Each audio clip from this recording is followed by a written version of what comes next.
Ay, wala na. Dito na ako siya. Bienvenido de nuevo, Don Crisostomo. Gracias, Kapitan Tiago. Pinagindaan mo talaga aking pagbabalik. 7 taon ka na nawala sa Pilipinas at alam kong sabi ka na matutunan muli ang ating pagkain. Halika at ipakilala kita sa ating mga bisita. Siya si Isabel, ang nag-iisa kong kapatid. At siya naman si Don Tiburcio, ang asawa ni Doña Victoria, ang isang doktor. Siya naman si Padre Sibila, ang kura paroko ng Binondo. At siya naman si Padre Damaso, ang kura paroko ng San Diego ng 20 taon. Siya naman si Teniente Giba ng Guardia Civil. Halina kayo, nakahanda ng pagkain sa pagkainan. Oh, ano pang hinihintay natin? Magsiupo na tayo.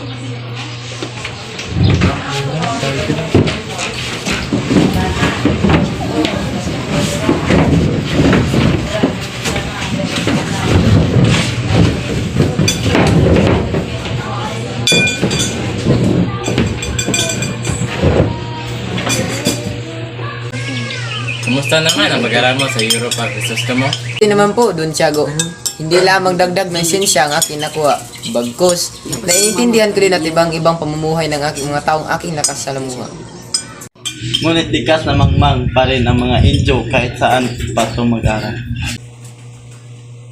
Ang totoo bang maganda ang tanawin sa ibang bansa? Hindi ko may tatanggi na maganda ang tanawin ng ibang bansa, pero hindi ko ipapatalo ang aking bansang kinalakihan.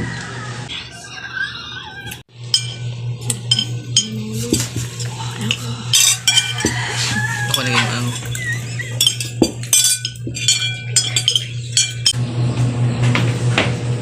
Sino to? Nagbalik ka. Akala ko nga nakalimutan mo na. Ang dami kayang mga magagandang babae sa ibang bansa. Kailan ba hindi ako maghanap ng iba, Maria? Ikaw lang aking mamahalin, Maria.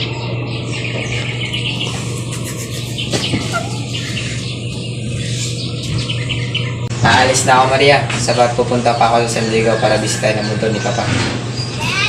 Mag-iingat ka palagi, Precious Tony.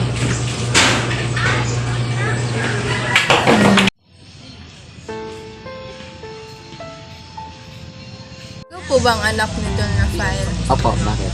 Ipinalipat po ang kanyang labi sa isang Chinese cemetery. Ngunit malakas ang ulan ng gabing iyon, kaya't itinapon ko na lang siya sa tabing ilog. Pasensya na po. Sino nagutos sa inyong ilipat ang labi ni Papa? Pero paroko na San Diego.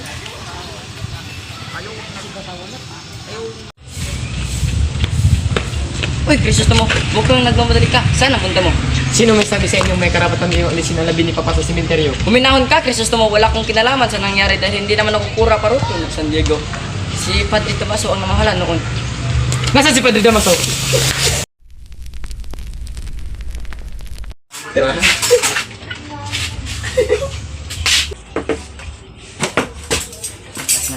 Nasaan sila Basilio at Crispin? Hindi ko alam. Ano ba yan? Magsasabong muna ako. Tirahan mo lang ako ng sahod nila.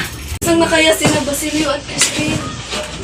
Bakit ninakaw niyo ang pira? Hindi po talaga kami kumuha ng pira. Hindi talaga kayo amin? Tawa ka po. Tama na po. Hindi po kami kumuha ng pira.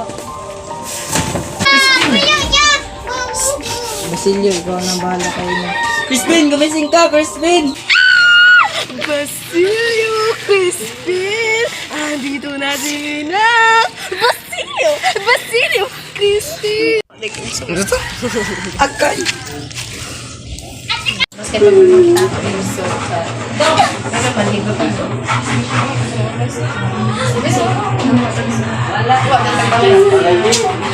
Halabit mo ka, no? Asan si Elias?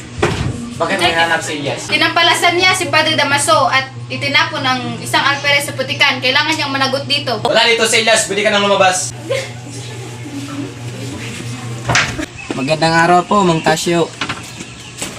Nais ko pong humingi ng payo sa aking papatayong paaralan. Hindi ito maunawaan sa ngayon, ngunit sa susunod na salinlahi ay tiyak maintindihan nila sapagkat sila'y matatalino at malamang hindi lalambing sa panahon na kanilang nga ninuno. Sundin mo ang payo ng mga makakatao at ipakita iyong ginagawa ay ayon sa kanilang kagustuhan. Payo ko lamang sa iyo na yumuko sa mga naghahari-harian. Salamat po sa payo, Mang Tasyo.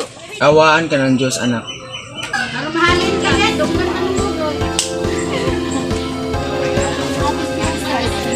Happy Fiesta!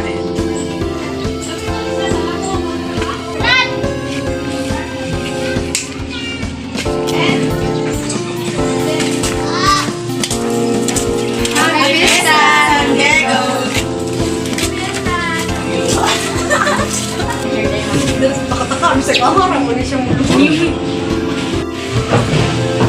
Ah, si Julian? Ay, Stella Marian. Wala. Wala siya po.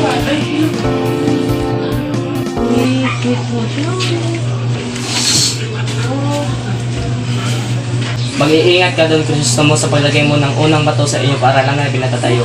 Dahil may tangka silang patirin ka sa pagkataong iyon. Ano? Basta mag-iingat ka.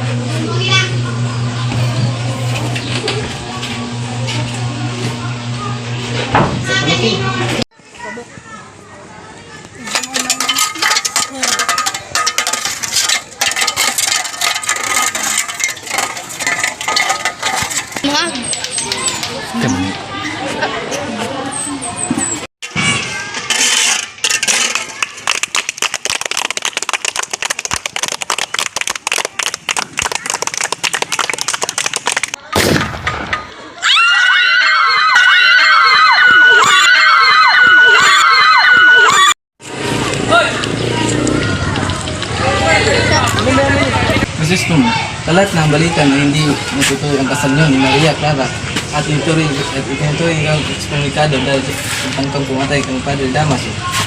Hindi ako papayag na di matutuloy ang kasal namin ni Maria. Huwag kang mag-alala doon, Kristum.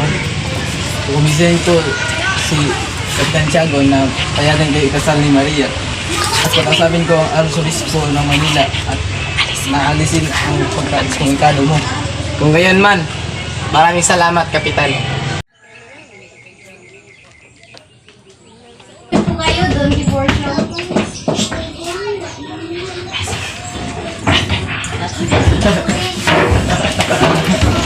Magandang umaga po. Nako po, inapoyin ng love natin yung anak. Kapitan Tiago. Pag-iusap doon, Tibordo. Pagalingin mo yung anak ko. Huwag kang mag-alala. Gagawin ko ang lahat ng aking makakaya. Bakit? Ano bang ginawa ko? Ikaw ang sinuro ng mga tinuro sa pag-asa ng mga Guardia Civil. Wala akong kinalaman dyan! Bitawan mo ko! Alam niyo bang si Maria Clara ang pinakamaganda at pinakamabait dito sa San Diego? Yan ang gusto ko sa mga binibini.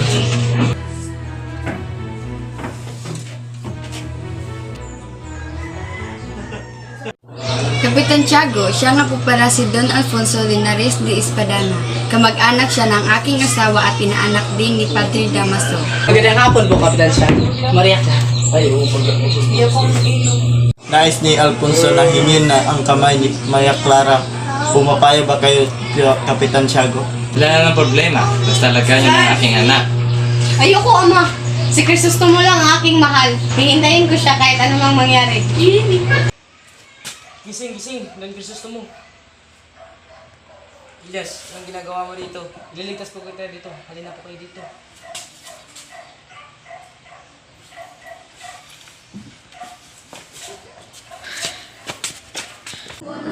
Tumakas sina Elias at Ibarra patungo sa ilog gamit ang bangka. Nang masundan sila ng mga Guardia Civil ay nakapagdesisyon si Elias na tumalon at agawin ang kanilang mga atensyon. Nagpaputok ang mga Guardia Civil at nang lumitaw ang kulay dugo sa tubig ay nilisan ng mga ito ang ilog. Sa kanilang paniniwala na patay na si Ibarra. Gumapang si Elias sa pangpang upang humingi ng tulong nang nadatnan nito si Basilio na umiiyak habang yakap-yakap ang bangkay ng kaniyang ina. Inutusan ni Elias si Basilio na manguha ng kahoy at silaban ang kanilang mga bangkay ni Sisa dahil alam niyang hindi na siya aabot ng bukang liwayway. Ito na may sinunod ni Basilio at nagtungo sa kakahuyan.